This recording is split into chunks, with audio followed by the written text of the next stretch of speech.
అల్లూరి సీతారామరాజు జిల్లాలో ఉద్రిక్తత పరిస్థితులు నెలకొన్నాయి. చింతూరు ఎక్సైజ్ పోలీస్ స్టేషన్లో ఎక్సైజ్ అధికారుల అత్యుత్సాహంపై స్థానికులు ఆందోళన వ్యక్తం చేస్తున్నారు. ఒక గిరిజన మహిళను నిర్బంధం చేయాలని సారా కేసు నమోదు చేయడానికి ప్రయత్నిస్తున్నారని సమాచారం. మహిళ బంధువులు స్టేషన్ ముందు ఆందోళనకు దిగారు. వారు న్యాయం జరగకపోతే ఐటీడీఏ ఏపీఓకు ఫిర్యాదు చేస్తామని హెచ్చరించారు. ఇక ఘటనపై స్పందిస్తూ సరైన చర్యలు తీసుకోవాలని స్థానికులు ప్రభుత్వానికి విజ్ఞప్తి చేస్తున్నారు.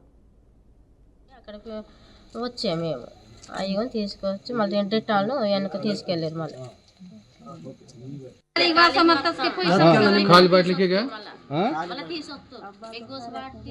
ఖాళీ బాటిల్ ఉన్నాయి కానీ మళ్ళీ తీసుకెళ్ళి ఆ బాటిల్ ముందు పెట్టి ఫోటోలు తీసి వచ్చారు అంతే.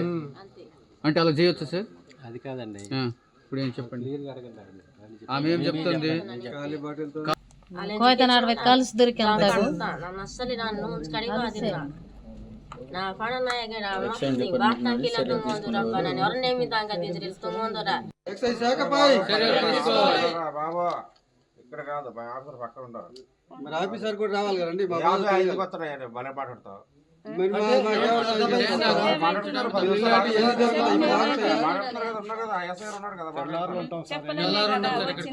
రేపు మాత్రం ధర్నా చేస్తాం ఇక్కడ ఐటీలో, అది పక్క భారీగా చేస్తాం. ఒక లేడీని తీసుకొచ్చి కనీసం 6 గంటల తర్వాత ఇట్లా ఉంచకూడదు కదా సార్, రూల్స్ పక్క. తనకి భర్త కూడా లేడు, అలాంటి లేడీని తీసుకొచ్చి ఇంత నైట్ ఇక్కడ ఉంచడం అనేది ఎక్సైజ్ శాఖపై వాళ్ళ మీద చర్యలు తీసుకోవాలి. ఇది చట్ట విరుద్ధంగా ప్రవర్తించారు కాబట్టి ఒక లేడీని భయభ్రాంతులు గురి చేసి మళ్ళీ మొగలు భర్త లేని ఆవిడని తీసుకొచ్చి మరి ఆవిడ ఇష్టం లేకపోయినా ఇక్కడ పక్కింట్లో పెట్టారు. మళ్ళీ ఎవరు పోలీస్ భార్యతో ఎవరు కాపలా పెట్టారట. మరి ఇది చట్టవిరుద్ధంగా కోర్టులో ఇయ్యే చెప్తారా? చెప్పారు కదా అక్కడ పెట్టారంట. కాబట్టి ఎక్సైజ్ శాఖ వాళ్ళని సస్పెండ్ చేయాలి వీళ్ళని. అలాగే ఇంటికి తీసుకెళ్తే మళ్ళీ అక్కడ కాసేపు ఉంటప్పుడు మీ వాళ్ళు వస్తున్నారమ్మా అన్నారు. ఇక్కడ ఈ రూమ్ లో పడుకొని అన్నారు. నేను ఒకదాని ఇక్కడ ఎందుకు పడుకుంటాను అంటే మళ్ళీ వాళ్ళు బండి పడుకొని వెళ్ళి వాళ్ళ దాన్ని తీసుకొచ్చి అక్కడ పెట్టి అది కూర్చొని ఉంది. ఇవేందుకు కూర్చున్నావు?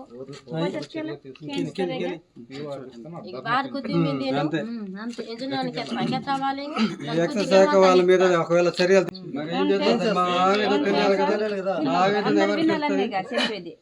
మా బాధలు ఎవరు తెలుస్తాయి? ఒక వంట ఇక్కడ తెచ్చి చట్ట విరుద్ధంగా ప్రవర్తిస్తూ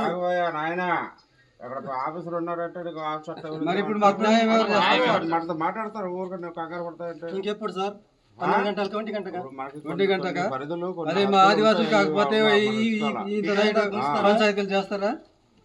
ఆదివాసులకి చట్టాలు తెలియదు. ఇప్పుడు పొద్దున్న తీసుకొస్తే నైట్ దాకా ఉంచుతారా సార్? నైట్ దాకా ఉంచుతారా? ఆదివాసులు కాబట్టి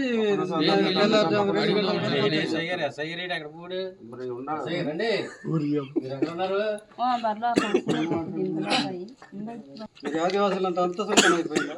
మరి ఏం చేస్తారు?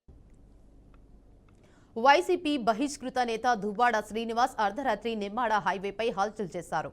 తనపై అటాక్ చేసేందుకు ప్లాన్ చేశారని అన్నారు. వైసీపీ నుండి తనను బహిష్కరించారని, కావాలంటే పూర్తిగా బయటకు పంపించవచ్చని అన్నారు. అలా చేస్తే సంవత్సరతుడిగా శ్రీకాకుళం జిల్లాలో తన సత్తా ఏంటో చూపిస్తానని చెప్పారు. అవినీతిని ప్రశ్నిస్తే చంపేస్తామని బెదిరింపులకు పాల్పడుతున్నారని ఆగ్రహం వ్యక్తం చేశారు. దువ్వాడ వీడియో రిలీజ్ చేసిన అనంతరం ఆయన రెండో భార్య దివ్యల మాధురి ఓ ఆడియో రిలీజ్ చేశారు.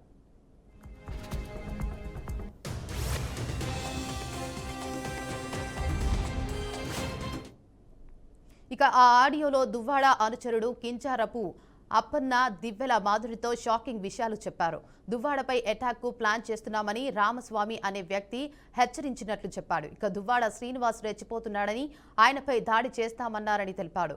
నిమ్మాడ జంక్షన్ లో దువ్వాడ శ్రీనివాస్ ను ఎలాగైనా కొట్టేందుకు ప్లాన్ చేస్తున్నారని చెప్పాడు. ప్రస్తుతం Divvala Madhuri audio, Duvvada Srinivas video viral అవుతున్నాయి.